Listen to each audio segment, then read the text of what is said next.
ভালো মিডিয়া আমার কাছে, এবং সব গরম খবর এবং তাজা খবর সেকেন্ডের ভিতরে রেডিও পাওয়া যায়। রেডিওতে দরকার হয়, এটা কিন্তু নেটওয়ার্কের দরকার করে না, এখানে শুধু চার্জ থাকলেই হয়, ব্যাটারি থাকলেই হয়। রেডিওতে গল্প শোনা বা কোনো সংবাদ শোনার কোনো বিশেষ কোনো স্মৃতি আছে কিনা আপনার? বিশেষ কোনো স্মৃতি আছে কিনা? হ্যাঁ, স্মৃতি আছে। কালকে একটা আব্দুল্লাহ নাটক আছে, এই আব্দুল্লাহ নাটকে বলছে যে আগে জমিদারি আমলে মুসলমানদের কুসংস্কার ছিল, যাদের বাচ্চা বা মেয়েদের যদি অসুখ হতো ডাক্তারের কাছে নিত না, তারা খাওয়া দাওয়া খাওয়ার জন্য তাদের মানে সবটা এমন ছিল, ওটা বেড়াতে আটকা ছিল। অথচ ওরা ওই সাধারণ মানুষের কাছ থেকে টাকা পয়সা নিয়ে উঠেই খাইতো। তাদের কিছু আছে কি না আছে সেটা ধরে রাখবে, কিন্তু আজকে ওই দিন আর নাই। এখন ডাক্তারের কাছে যাবে, ডাক্তার যখন চিকিৎসা দেবে, এখন মডার্ন, এখন হলো এখন এই জন্য ওই থেকে মানুষ বের হয়ে আসছে। ছবি হয়েছে না ক্যাপশন লাগবে ওই জন্য নাম আর একটা সমাজ প্রক্রিয়া বহু আইন দিয়েছিল, সেটা হলো হিলজাবিয়া। কোনো রকম স্বামী স্ত্রীর একটা দ্বন্দ্ব হয়নি, ওরা এটা চুরি করে আজকে 17 বছরের ভাই আছে তাদের সাথে বিয়ে করাই যেত, সেখানে সহবাস করে 3 বছর সেই আছে। এটা কখনো ইসলামে নাই, কোরআনে নাই। এটা আমরা সবাই মাত্র বলতে চাই, এইটার জন্য নারীর আন্দোলন করে আমরা সামনে থাকবো। এটা কোনোদিন গ্রহণযোগ্য না। অপরাধকারী স্বামী দণ্ড ফাটে ওই নারী, ওই মায় কিসের জন্য? স্বামী স্ত্রীর দ্বন্দ্ব হতেই পারে, আবার তারা ঘর্ষণটা ঘটে, এটাই স্বাভাবিক। আল্লাহর বিধানে আঙ্কেল প্রেসিডেন্ট জিয়াউর রহমানের বক্তব্য কি রেডিওতে শেষ করতে দেন না রে ভাই, ওটা তো শেষ ভাই। উনি একটা কথা বলতেছে সেটা শেষ করতে না দিয়ে প্রশ্ন জ্ঞান করতেছে।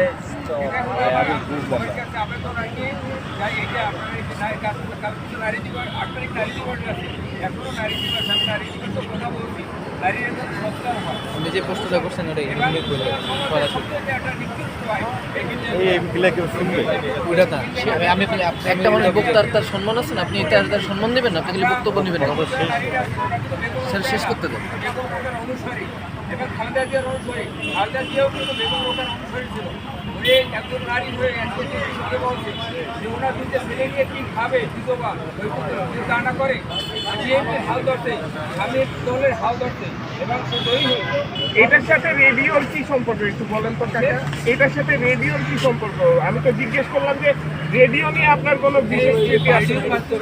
আসে এই যে আপনি খবরগুলো এই রেডিওর মাধ্যমে শুনছি বিদায়, এই কথাটা আপনি বলতে পারছি, খালেদা জিয়ার কথা কিন্তু বলছে, স্কুলের ছেলেদের কথা কিন্তু বলছি, বিভিন্ন কথা, ভাষা শহীদের কথা কিন্তু বলছি।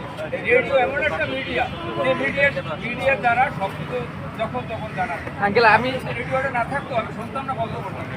আপনি তো বাসায় বসে টিভিতেও দেখতে পারতেন, সেখানে আপনি অডিওর সাথে সাথে ছবিও দেখতে পারতেন। আমার প্রশ্নটা শেষ করতে দেন। সেই অন্ধকার কক্ষে বসে একা দেখা আর এই সংসদ ভবনের সামনে আমি 91-তে এই অনুষ্ঠান আমি সরাসরি এই সংসদ ভবনের মধ্যে বই দেখছি।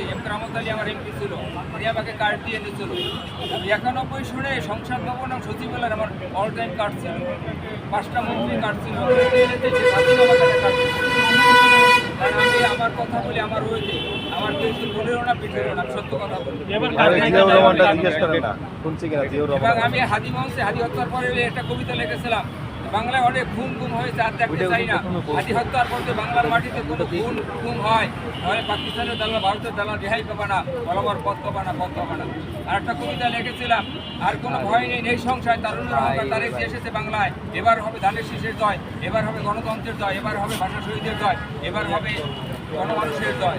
এরকম আমার অনেক কবিতা লেখা। আঙ্কেল আমি আপনার থেকে এত কিছু জানতে চাই না, আমি সেটা জানতে চাচ্ছি, ধরেন এই যে আপনি বললেন 50 বছর ধরে আপনি রেডিও শুনতেছেন, হ্যাঁ, এমন কোন এর আগের অধিবেশন বা মানে এমন কোন স্মৃতি আপনার মনে পড়ে যে ওই অধিবেশনের পরে এই অধিবেশন শুনছেন, হ্যাঁ, এমন কোন স্মৃতিটা আপনার লাস্ট মনে পড়ে কি, বা এই 50 বছরে ঐতিহাসিক কোন জিনিস আপনি রেডিওতে শুনছেন, আমাকে জাস্ট এটা বলেন। ঐতিহাসিক জন ম্যারাডোনা মারা গেছে, ওই দিনের খবরটা আমি 5 মিনিটের ভিতরে পেয়ে গেছি, তার সাথে মনে আরও কম সময়ের ভিতরে বিবিসি নিউজ শুনেই ওর সাথে শুনে গেছি। এবং এই যে খেলা যত ভিড় হয়, হাস্যকর হয়, এগুলির সাথে শোনা যায়।